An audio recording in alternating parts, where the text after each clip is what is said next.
నమస్తే, నేను జ్యోత్స్నా ఈమని. భగవద్గీతలో మొదటి అధ్యాయం అర్జున విషాద యోగంలో 40వ శ్లోకము. కులక్షయే ప్రణశ్యంతి కులధర్మా సనాతనాః ధర్మే నష్టే కులం కృత్స్నం అధర్మోభిభవత్యుత. అర్జునుడు కృష్ణుడితో చెప్తున్నాడు ఎట్లా యుద్ధాన్ని అవాయిడ్ చేయాలా అని జస్టిఫికేషన్ స్టేట్మెంట్స్ ఇస్తున్నాడు. ఇప్పుడు ఏమంటున్నాడు?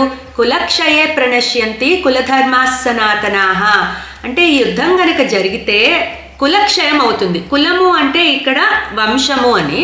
సో ఈ వంశము అనేది నాశనం అయిపోతుంది. ఎందుకు? చాలామంది యుద్ధంలో పార్టిసిపేట్ చేస్తున్నారు, వాళ్ళందరూ చనిపోతే గనక సో ఆ వంశ నాశనం అయిపోతుంది. వంశము ముందుకెళ్ళే ఆస్కారం ఉండదు, కాబట్టి వంశనాశనం అవుతుంది. కులక్షయే ప్రణశ్యంతి కులధర్మా సనాతనాః. దీనివల్ల ఏమవుతుంది? కులధర్మం అనేది ఒకటి ఉంటుంది, ఆ వంశధర్మం అనేది ఒకటి ఉంది, అది సనాతనంగా వస్తుంది. ప్రతి ఫ్యామిలీకి కూడా పరంపరగా ఒక ఫ్యామిలీ ధర్మం అనేది ఒకటి ఉంటుంది, అలాగే వాళ్ళకి ఉంది. సో అది పరంపరగా సనాతనంగా వస్తున్న ధర్మం అనేది ధర్మే నష్టే అది నాశనం అయిపోతుంది. సో ధర్మే నష్టే కులం కృత్స్నం అధర్మో బిభవత్యుత. సో ఇలా ధర్మం నశించినప్పుడు ఏమవుతుంది? ఈ వంశం మొత్తంలో కృత్స్నం అంటే మొత్తము, ఇన్ ఎంటైరిటీ అని.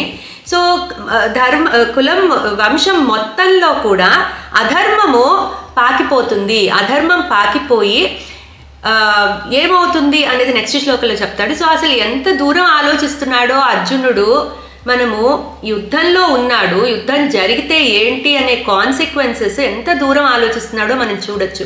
అంటే తను యుద్ధము ఆపేస్తాను అంటే కృష్ణుడు అంటే ఒప్పుకోరేమో అన్న ఒక అనుమానంతో ఇన్ని జస్టిఫికేషన్ స్టేట్మెంట్స్ ఇస్తున్నాడు.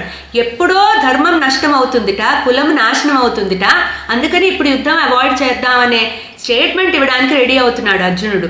సో ఎంత తన మైండ్ ఎంత దిగజారిపోతుందో మనం చూడొచ్చు ఇక్కడ. ఫస్ట్ చాప్టరు, భగవద్గీతలో ఫస్ట్ చాప్టరు ఒక హ్యూమన్ మైండ్ యొక్క బిహేవియర్ని క్లియర్గా ఎస్టాబ్లిష్ చేస్తుంది. మనం అందరం కనుక క్లియర్గా అర్థం చేసుకుంటే. సో మనం ఫర్దర్గా ఇంకేం చెప్పబోతున్నాడో చూద్దాము. క్లీం కృష్ణాయ నమః.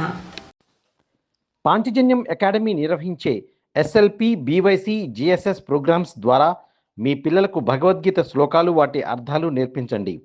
మరిన్ని వివరాలకు సంప్రదించండి 9866434528.